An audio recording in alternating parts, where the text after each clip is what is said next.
오늘 이렇게 저희 정의사법연대 실천연대 창립 예비 모임에 참석해 주신 여러분들께 진심으로 감사합니다. 여기 오신 모든 분들을 위해서 서로 자축하는 의미에서 박수로 오늘 잘 받았죠.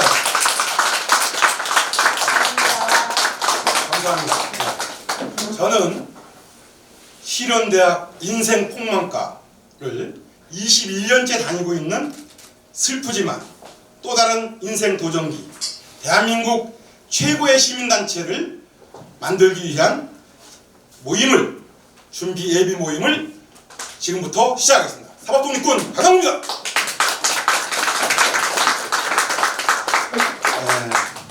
누구나가 다 겪게 되는 삶을 살다가 보면 누구나가 겪게 되는 시련입니다.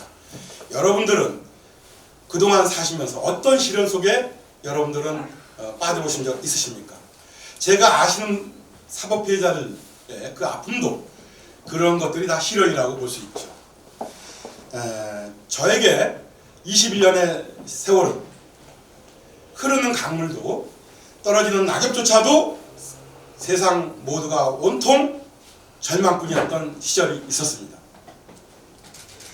약 10년의 세월 끊임없이 저는 독서를 했고 글을 쓰면서 저의 삶을 변해가기 시작했습니다. 저는 시련이라는 아픔 속에서 기자요, 시인이요, 작가로서 인생의 새로운 꿈을 꾸기도 했고 나름대로 충분하게 원고를 지금 갖고도 있습니다. 출판의 시기도 준비하고 있는 시점에 저도 와 있습니다. 분량으로 보자면 서너 권, 많으면 4-5권의 원고 분량인데 올해서부터 지금 이 순간 이후부터 한 권씩 출판도 열심히 해 나갈 예정입니다. 저는 이 인생 실현대학, 여러분 모두는 그래서 시련이 없는 사람이 누가 있겠습니까?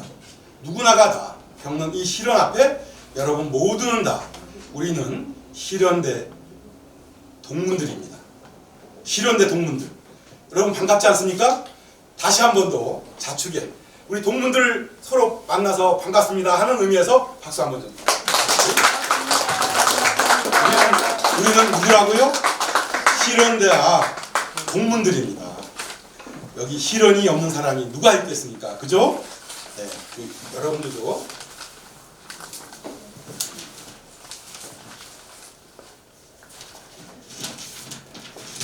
저는 저의 실현 21년을 잠깐 말씀드리자면 참 이런 실현 여러분 도전하시겠습니까? 제가 저기다가 쓰려고 했는데 우리나라의 최고의 법의 존엄이 대검찰청, 대법원, 헌법재판소가 있습니다. 제가 21년 전에 배임죄로 경찰과 검찰에서 무혐의 처분됐습니다. 여기 사건 번호 다 있고요. 이 자세한 내용은 기독교신문 2월 14일자 요번에 또 오늘 취재한 내용을 기점으로 해서 다시 한 번 더 기독교신문을 통해서 일단은 더 한 번 이 사건 번호를 정확하게 제가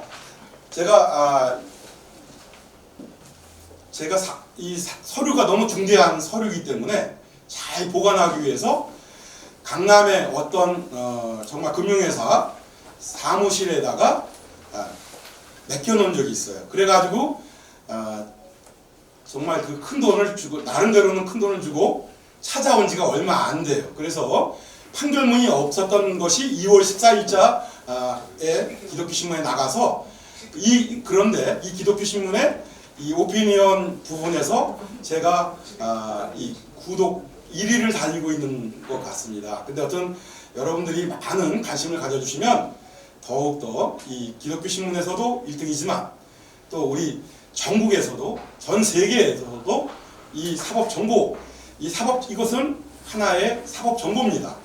제가 지금 말씀드리는 것은 검찰사법 역사이고 사법정보라는 것을 미리 말씀을 드리고 계속 이어가겠습니다. 이 대금반환, 사건에서 2003-79999 이 사건에서 저는 민사적으로도 졌습니다. 형사적으로도 졌고요. 이 두 가지 사건에서 전부 다 검찰과 경찰의 불법 수사와 잘못 때문에 벌어진 일이라 저는 위증으로 다시 고소를 해가지고 위증죄에서 대검찰청에서 2003 형제 699, 79 사건으로 대검찰청까지 또 졌습니다. 또 더 나아가서 헌법재판소까지 2005 헌마 497호 사건으로 또 졌습니다. 자, 지금 제가 말씀드린 형사사건 2개, 위증죄, 배임죄, 또 민사사건, 대금반환 사건에서 대법원까지 다 졌습니다. 이 상황은 사법적으로 말하자면 사형 선고를 받아서 사형이 집행된 거나 다름없습니다. 우리나라 법의 최고의 존엄이 대검찰청, 대법원, 헌법재판소에서 형사사건 2개, 민사사건 하나에서 이 사건은 아무 이유가 없다. 헌법재판소까지 사건 서류를 검토해 본 결과 아무런 문제도 없다. 검사가 국민에게 기본권을 침해했다라고 볼 수 있을 만한 증거가 하나도 없다. 이렇게 헌법재판소까지 결정이 난 사건. 그렇다면 여러분들이 어떤 사람이 사건을 겪게 되는데 대검찰청 하나 겪는 것도 이거 기판력 때문에 다른 사건이 힘들 수도 있어요. 뿐만 아니라 저는 대법원, 대검찰청을 물론이고 헌법재판소까지 완벽하게 저는 나의 주장은 잘못되었다라고 법에서는 심판을 내렸던 것입니다. 그런데 저는 이 사건을 변호사 어떤 누구도 안 맞는 이 사건을 변호사가 다진 겁니다. 여기까지 지금 말씀드린 이 모든 것들은 변호사가 다졌어요. 그런데 제가 위증죄 공소시효 남아있는 1년 남짓 남아있는 이 시간 동안에 제가 열심히 준비해서 정말 열심히 준비했습니다. 열심히 준비해서 모든 사건을 다 검토해서 다시 위증죄로 똑같은 위증죄입니다. 이게 뭐 새로운 사건, 새로운 증거를 만들어서 한 게 아니라 똑같은 동일 사건, 동일 인물, 동일 증거로 다시 고소를 했습니다. 위증죄. 제가 구로경찰서에다 고소했는데 이 경찰이 또 잘 설득을 했더니 경찰이 저의 말을, 저의 억울함을 받아줬는데 이 경찰은 또 어떻게 얘기하느냐. 자기는 대법원, 헌법재판소, 대검찰청에서 결정난 이 사건에 대해서 자기는 수사할 수는 없다. 수사는 했습니다. 그때 피의자 불러다가 수사를 했는데 이 암흑의 경장이 내가 해줄 수 있는 유일한 길은 이 처분하기도 어렵고 자기가 처분하기가 어려운 거예요. 내가 암만 억울하다고 하더라도. 그래서 서울 남부지검으로 보내줄 테니 여기다가 억울함을 해소해봐라 해서 제가 이 검사를 만날 수 있는 기회를 연결시켜줬습니다. 그런데 이 검사가 누구냐? 15검사였어요. 김영익이라는 특수부 요즘 유명한 윤석열처럼 특수부 검사. 이 특수부 검사가 내 사건을 맡았다고 그런다면 어떻게 됐을까요? 아찔한 일입니다. 이 사람은 15검사였어요. 이 사건의 남부지검의 종착지는 특수부예요. 윤석열처럼 특수부였어요. 근데 이 특수부의 하늘의 뜻이 여기에 숨어 있었던 것이죠. 저의 인생의 기회도 여기에 숨어 있어요. 감사합니다. 이것은 말이죠. 이 15검사가 딱 보자마자 직감을 하고 솔직하게 제가 말씀드리겠습니다. 자기가 뭔가를 주인검사의 눈을 피하려고 하는 노력을 저는 봤어요. 그래서 이 친구가 나한테 얘기하기를 내가 진심으로 억울한 거 2, 3분 안에 짧게 얘기해달라 해서 저는 이 사람을 한 40여 분 기다리면서 한 번도 제가 투정 없이 기다리면서 저는 제가 하고 싶은 말을 딱 보니까 너무 바쁜 거예요. 그래서 제가 한 1, 2분, 2, 3분 안에 이 사건을 제가 설명을 했고 저는 요약을 해서 설명했더니 이 친구가 그러면 내가 자료를 있으면 가져오라. 진짜 억울한 자료 있으면 가져오라. 해가지고 제가 모든 자료를 갖다 줬습니다. 그런데 두 번 만나기까지 한 10여 번을 찾아갔습니다. 불광동에서 서울 남부지검, 목동에 있는 남부지검까지 말이죠. 저는 끊임없이 갔고 오라 그러면 못 만나고 올 때가 많았습니다. 못 만나고 올 때가 많았지만 아무런 불편 없이 저는 갔고요. 20차례 이상을 가서 내가 억울하다고 생각한 서류를 줬더니 이 서류를 가지고 또 수사를 해가지고 또 오라 가라 하기를 한 30번 이상을 또 더 갔습니다. 총 30번 이상을 가가지고 이 친구한테 나의 모든 자료를 다 넘겨줄 수가 있었습니다. 그래가지고 이 친구가 기소를 해가지고 재판에 넘겼습니다. 제가 억울하다고 생각하던 모든 여기 지금 배임죄, 대금방한 사건, 위증죄에서 혐의 내가 주장했던 모든 거에 대해서 100% 다 내 말이 옳다로 수사해서 올렸습니다. 네, 아유 감사합니다. 그런데 말이죠. 여기서 중요한 게 아닙니다. 이 사건은요. 대법원, 대검찰청, 헌법재판소까지 다 진 사건이기 때문에 제가 우리 동네 바둑에서 아마추어 5단이고 동네 1급입니다. 그런데 내 서울법대 나온 내 하수 친구가 대법원 연구관 했던 부장판사가 있습니다. 태평양 법인의 강모 변호사인데요. 이 사람이 나한테 이건 도저히 불가능할 것이라고 보고 나한테 내 바둑 친구를 통해서 서울법대 동기인 내 바둑 친구를 통해서 얘기한 말이 있습니다. 이거는 검찰에서 기소 의견 약간 일부만 나와도 이거는 재심의 사건에 해당된다. 부장판사 출신 대법원 연구관이 이렇게 얘기한 거예요. 그런데 저는 어떻게 됐다고요? 기소를 했어요. 기소를 해가지고 지방법원 2007 고단 1645 2007년에 제가 징역 6월에 집행유예 1년을 선고를 했습니다. 이것이 무슨 의미인가? 여러분 이거 아시겠습니까? 검사가 이렇게 잘못을 인정을 하는 것도 이례적인 일인데 판사까지 1심 판사가 그동안 불기소 무혐의 처분 기각했던 것을 어떻게 됐다고요? 징역 6월에 집행유예 1년을 선고했어요. 이 결정이 됐습니다. 그래가지고 저쪽에서 난리 났지 않습니까? 저쪽에서 이 재판에서 자기가 무혐의 처분을 받아야 여지껏 이겼던 모든 것들이 다 완성이 되기 때문에 얼마나 거짓말을 또 했겠습니까? 재판장이 와서 갖은 위증과 갖은 여러 가지 편법이 다 동원돼서에도 불구하고 결과적으로 2008년 10월 1일 날 고등법원 확정이 되어버렸습니다. 이게 무슨 말이냐? 고등법원에서조차도 징역 6월에 집행유예 1년을 확정을 지었습니다. 검찰뿐만이 아니라 사법부도 어떻게 됐다고요? 사법부조차도 너무나 어이가 없는 이 결정에 대해서 이 앞에 자기 선배 대법원장, 대법관, 헌법재판소장, 헌법재판관, 검찰총장, 자기 선배, 고검, 지검, 선배검사들이 기라성 같은 선배검사들이 다 무혐의 기각했던 것을 어떻게 됐다고요? 기소 의견으로 올려서 고등법원 확정 판결까지 받았다는 겁니다. 이것은 무엇을 의미하냐? 여러분 이런 사실을 한 번이라도 경험해 보신 적 있나요? 그렇게 돼야죠.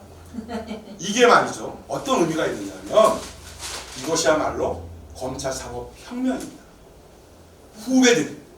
후배들이 자기 선배가 기라성 같은 선배 재판관 또 헌법재판관 대법원장 헌법재판소장 검찰총장 밑에 여러 검사들이 다 수사했던 것을 뒤집는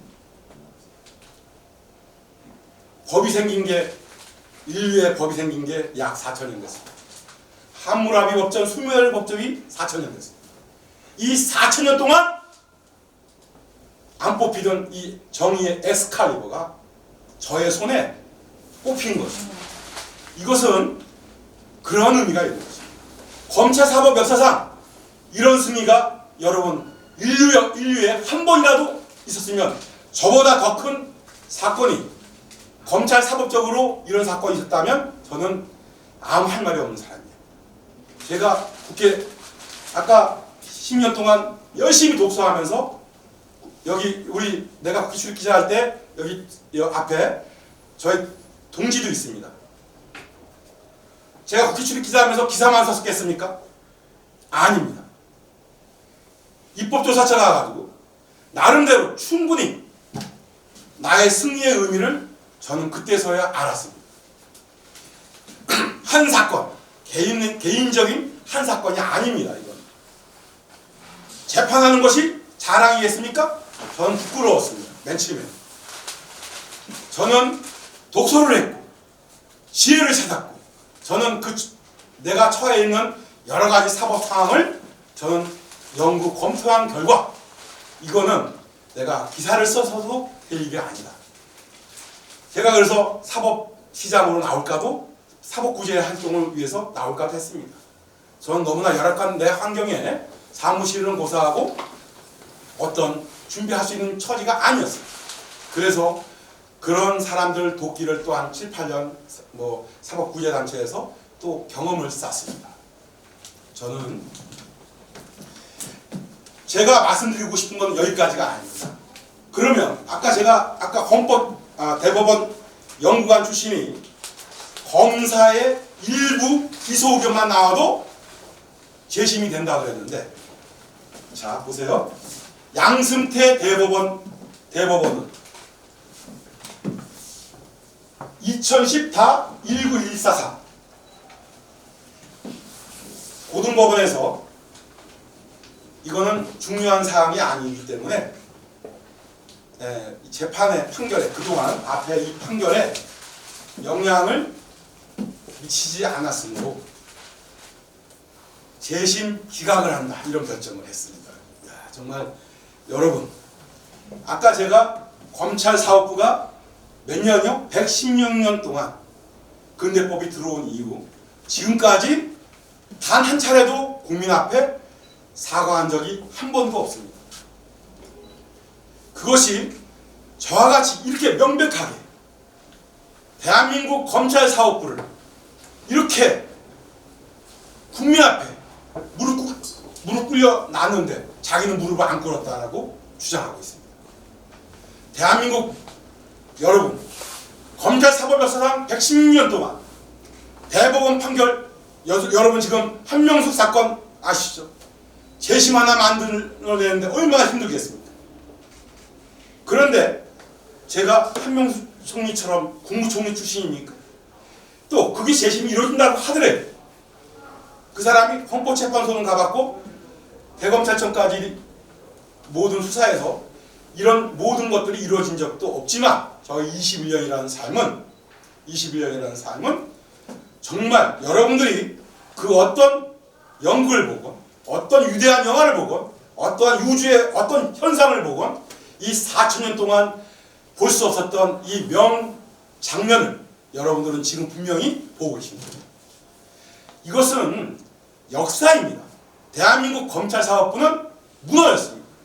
나는 대한민국 대법원이 지금까지 판결을 했고 대검찰청이 지금까지 결정을 했고 헌법재판소가 지금까지 결정했던 모든 것들에 대해서 믿을 수 없다라고 내가 주장한다 그런다면 대법원장은 헌법재판소장은 검찰총장은 저에게 무슨 대답을 할 수 있을까요? 검찰의 모든 결과가 일부 기소가 아니라 저의 모든 이 주장 대법원, 대검찰청, 헌법재판소가 결정한 모든 것이 잘못됐다고 검사가 수사해서 기소해서 재판에 넘겼습니다. 이것은 하나의 역사입니다. 저는 비록 이 과정에서 저는 이 22년 동안의 이 삶의 이 굴곡된 한 국민이 검찰사법부의 잘못 때문에 이렇게 오랫동안 고통을 줘서는 안 됩니다.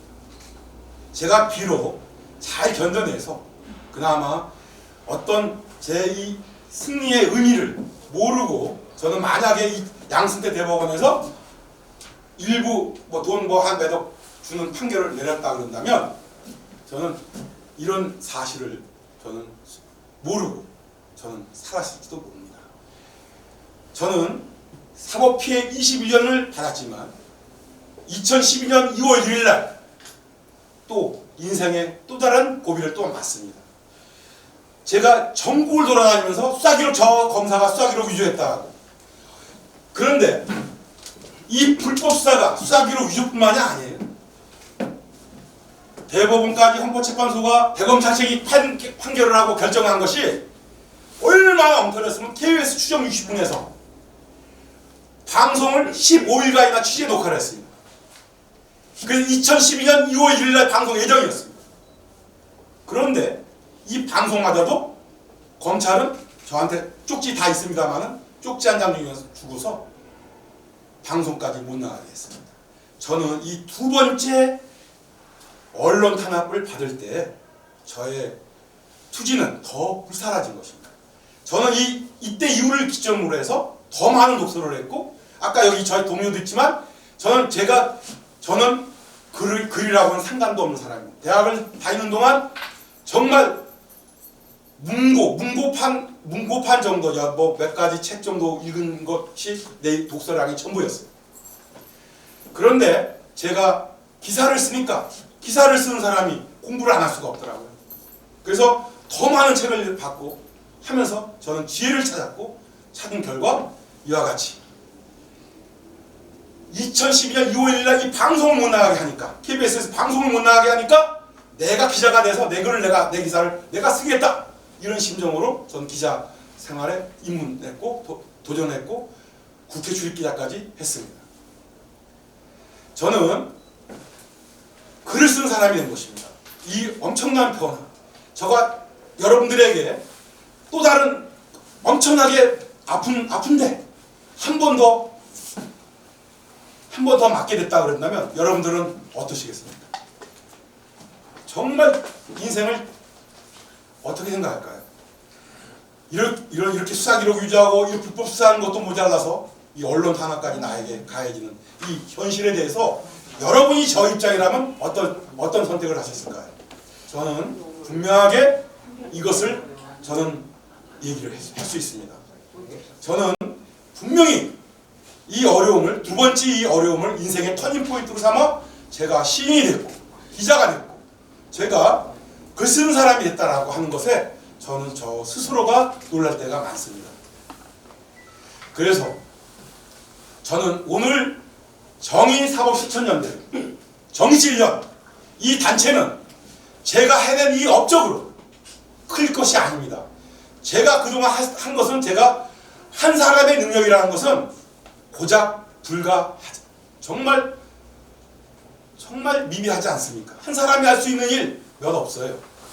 저는 그래서 저의 동기를, 제가 이 인류 검찰사법계 이 업적을, 비록 제가 검사요, 판사요, 수사관도 아니었지만 순수한 아마추어였지만 저는 이 역경을 대한민국 검찰사법 역사뿐만이 아니라 전 세계 인류의 검찰사법 역사에 저는 아인리 슐레이만이라는 인류 고고학자가 있습니다.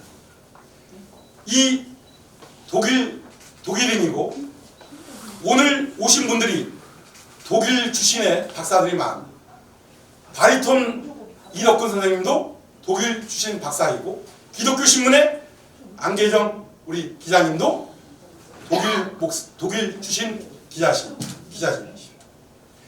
목사님이시고 기자십니다. 중요한 것은 저는 분명히 말씀드리겠습니다.